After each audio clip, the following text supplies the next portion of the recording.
দেশের বৈদেশিক মুদ্রা আয়ের বড় উৎস রফতানি আয় ও প্রবাসীদের পাঠানো রেমিটেন্স।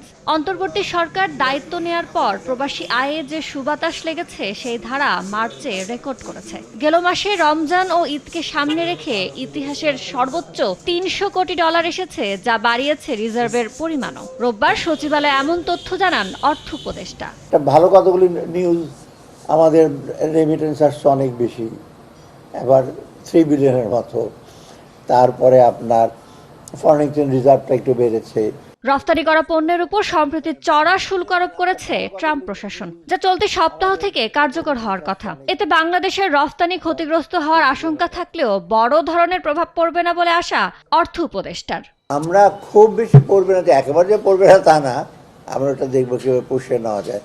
বিরাট একটা হিসাবে না। আর আমাদের সুবিধা যে গার্মেন্ট ইন্ডাস্ট্রি চায়না থেকে রিলোকেট করবে।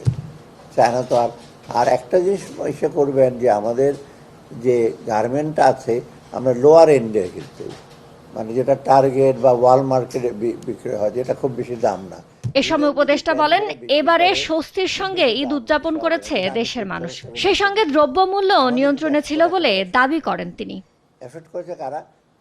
ইয়ানুর শিফাত, সময় সংবাদ, ঢাকা। এক্সপেন্সিভ জিনিসপত্র ওখানে ইম্পোর্ট।